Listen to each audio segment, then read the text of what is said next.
Hey guys, so if you've looked into the world of in-ear monitors, you might notice that a lot of the wireless in-ear monitors are pretty expensive, going from about $200 on the cheap end all the way up to thousands of dollars on the high end. If you want to get into the world of in-ear monitors, but you don't really want to spend that much money, you do also have the option of doing a wired in-ear monitor solution. And one of the ones that has come to my attention recently is this guy right here. This is by a company called Fzone, and I hadn't really heard of them before until one of my subscribers mentioned it in a comment section. For the longest time, I've actually recommended the Behringer P2. That is still a good one, and I've done a video on it previously, but I actually like this one better, and this one is only 50 bucks. So I'm going to go over this in this quick video for you, just showing you how this works. You don't have to dive into wireless in-ear monitors right off the bat if your budget doesn't afford it. You can always get a wired one. So this thing is pretty simple to use. Let's check it out really quick.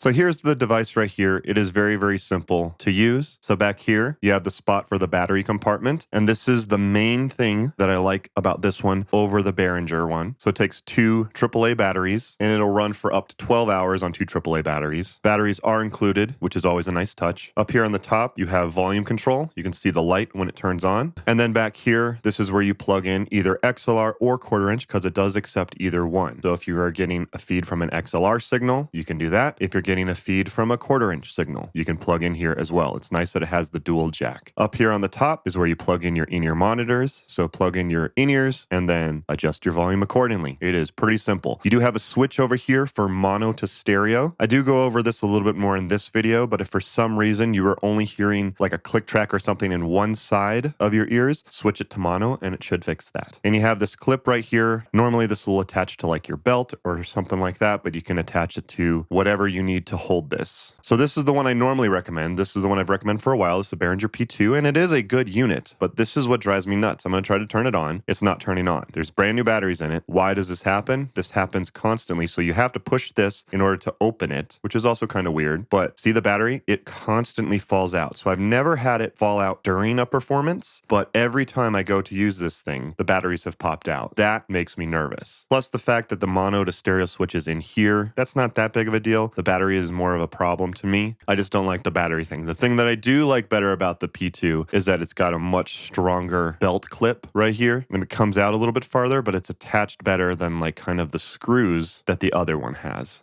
So the reason why I said that I like the clip on the other one better is that, of course, the first time that I let someone borrow this, they forgot that they were wired because everyone's so used to being wireless that they walked away with this attached to their belt and the screws snapped off. That is better than it bringing the whole, in-ear monitor rack with you.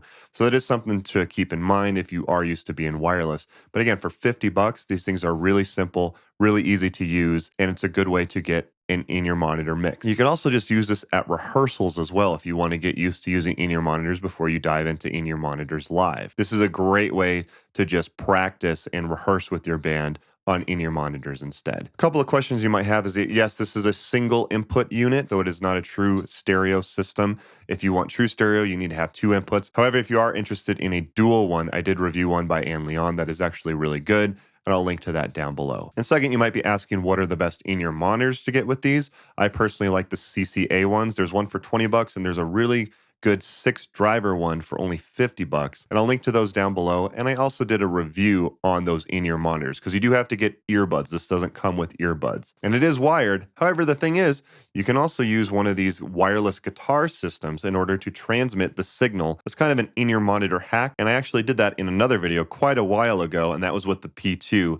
But I do recommend doing that with the SWIFF audio ones. These are only like 50 bucks as well. And I'll link to that video and purchase links to purchase that wireless down below in the description if you're interested in setting it up kind of as a wireless hack. But that's basically it. If you guys found this video helpful, do me a favor and hit the thumbs up button. It does a ton to support the channel and feed the YouTube algorithm gods, and I would appreciate it. If you're interested in purchasing any of these, I'll have purchase links down below in the descriptions for you to check it out for yourself. So be sure to check out my video on those in-ear monitors, those cheap in-ear monitors that I mentioned. And then again, if you do want to check out the video on the stereo system, be sure to check out the one by ANELON that I did. So you can check out both of those videos by clicking the links on your screen now. Thank you guys again for watching. Don't forget to like and subscribe. If you guys have any other cool gear you want me to check out, please leave them as a comment down below. Thank you again to the subscriber who mentioned this to me. Thank you guys again for watching. Don't forget to like and subscribe, and I'll see you next time.